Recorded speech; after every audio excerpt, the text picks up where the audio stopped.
কেউ একজন ঠিকই বলেছে, বাড়ি বড় হোক বা ছোট সেটা বড় কথা নয়, বাড়িতে যদি মিষ্টতা না থাকে তাহলে মাছিও আসে না, মানুষ থাকা তো দূরের কথা। নমস্কার, আমি সুজিত। একটা দারুণ সুন্দর গল্পে আপনাকে স্বাগত। গল্পটা হচ্ছে একটা রিচ ম্যান, মানে সে খুব বড় লোক এবং সে সবসময়ের জন্য বড় বড় ব্যবসা করার জন্য বিভিন্ন গ্রামে গ্রামে ঘোরে এবং সেখানে ফ্যাক্টরি তৈরি করে। এরকমই একটা ফ্যাক্টরি তৈরি করার জন্য একটা গ্রামে গেছিল। গ্রামে গিয়ে দেখলো তিনি যেখানটায় পৌঁছাবেন সেখানে পৌঁছানোর জন্য একটা নদী পার করতে হবে। তার ম্যানেজার এসে বলে, স্যার আপনি যদি নদীটা পার করে যান তাহলে আপনার 20-25 মিনিট সময় লাগবে, কিন্তু এই নদীটাই যদি আপনি পার করতে না পারেন তাহলে অলমোস্ট 7 থেকে 8 ঘন্টা সময় লেগে যাবে। এই 8 ঘন্টা সময় কিন্তু অনেকটাই। তখন সেই বিজনেসম্যান ভাবলো, না একটা কাজ করি, তুমি একটা নৌকারই ব্যবস্থা করো, আমি এখান থেকে নৌকা করেই যাব।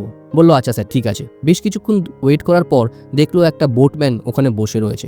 তাকে গিয়ে বলল, ভাই এই নদীটা পার করে দেবে, কত নেবে? বললো ঠিক আছে, যা দেবার আপনি দেবেন, চলুন আপনাকে পার করে দিই। নদীতে পার করার সময় সে বিজনেসম্যান ভাবলো, এই বোটম্যানের সাথে একটু গল্প করি, দেখি সে আমাকে চেনে কিনা। বললো ভাই তুমি কি আমাকে চেনো?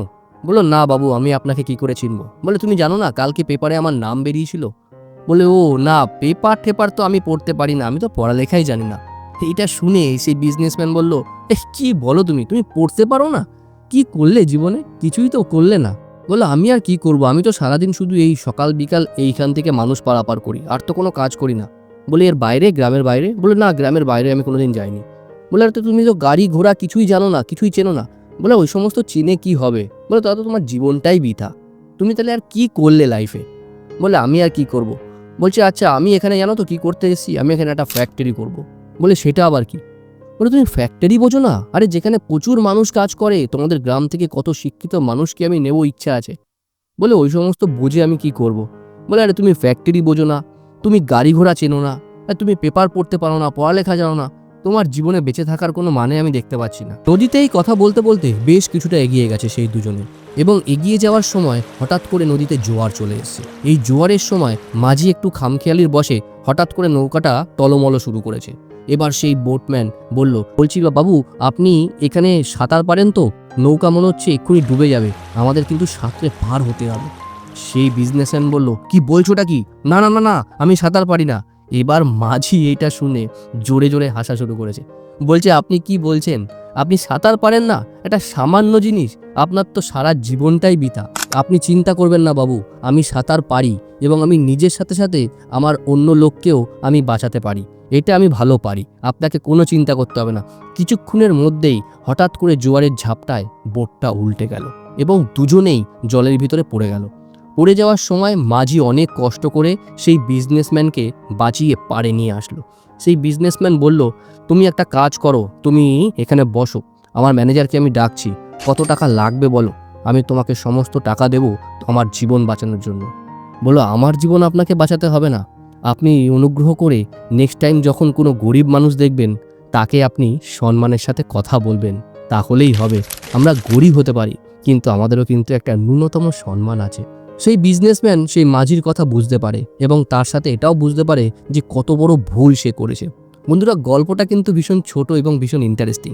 আমরা লাইফে যত বড় হই আমাদের নিচের মানুষগুলোকে আমরা ততটাই ছোট দেখতে পাই এবং এই ছোট দেখার সময় তাদেরকে এটাও মনে করি যে তাদের থেকে আমরা অনেক বড় হয়ে গেছি, তারা কিন্তু আমার যোগ্য নয়, তাদেরকে আন্ডার এস্টিমেট করা শুরু করি। পাশের যে বন্ধুটা তোমার থেকে প্রমোশন পেয়ে অনেকটা দূর এগিয়ে গেছে, সে তোমাকে এটাই সবসময়ের জন্য ফিল করাতে চায় যে ইউ আর নট ডিজার্ভ, কিন্তু এটা ভুল।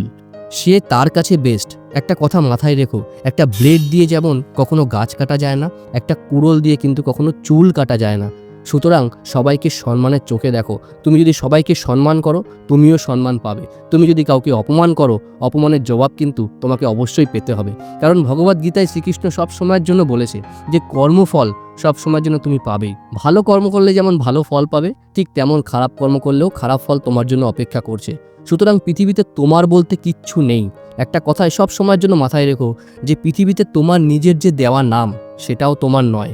যখন তুমি কখনো শিক্ষা নিতে যাও বিদ্যালয়ে, সেই শিক্ষা তোমাকে দেয় তোমার টিচাররা, এবং তুমি যখন চাকরি করতে যাও সেই চাকরি দেয় তোমাকে তোমার অন্য কোনো কোম্পানি বা কারোর দয়ায় তুমি চাকরি করো। এবং যখন আমাদের দেহ শেষ হয়ে যায়, যখন আমরা পরলোক গমন করি, তখনও কিন্তু আমরা নিজে হেঁটে শ্মশানে যেতে পারি না, আমাদের কিন্তু 4 কাঁধে করে যেতে হয়, সেটা কিন্তু অন্যের কাঁধ। আর সর্বশেষ যখন আমাদের মুখাগ্নি করা হয় সেটা কিন্তু অন্য কারোর দ্বারাই করা হয়। সুতরাং আমরা মিছে অহংকার করি যে সব কিছু আমার জন্যই সব কিছু হচ্ছে। এই অহংকার ত্যাগ করো আর মানুষকে সম্মানের চোখে দেখো, তাহলেই তুমি ভালো থাকতে পারবে, নিজেকে সন্তুষ্ট রাখতে পারবে। এই বলে আজকের গল্পটা এখানেই শেষ করবো। যদি ভালো লাগে অবশ্যই কমেন্টস করে জানিও এবং বন্ধুদের সাথে শেয়ার করো যাকে তুমি ইমপ্রুভ করাতে চাও, যাকে তুমি ভালো করতে চাও আর যে তোমার কাছে মনে হয় একটু অহংকারী। প্রত্যেক মঙ্গলবার আর শনিবার দিন সন্ধ্যা 7:30টার সময় এইরকম ধরনের সুন্দর সুন্দর গল্প শোনার জন্য ইনসাইট সুজিতের সাথে থাকতে পারো। তোমরা আছো বলেই আমি আছি। আর আমাদের হোয়াটসঅ্যাপ চ্যানেল জয়েন করে রিসেন্ট আপডেটের সাথে যুক্ত থাকতে পারো। আর প্রত্যেক দিন রাত্রি 9টার সময় একটা করে ইনফরমেটিভ বাইটসের জন্য ইনসাইট সুজিতকে ফলো করতে পারো। সবাই ভালো থাকো, সুস্থ থাকো। আর শেষ করার আগে সবসময় যেটা বলি, মা বাবার আশীর্বাদ আর ঈশ্বরের আশীর্বাদ আর আপনজনের আশীর্বাদ নিয়ে এমন কিছু কাজ করে দেখাও যেটা থেকে সবাই তোমার মতো করতে চাইবে, কারণ জীবন কিন্তু একটাই।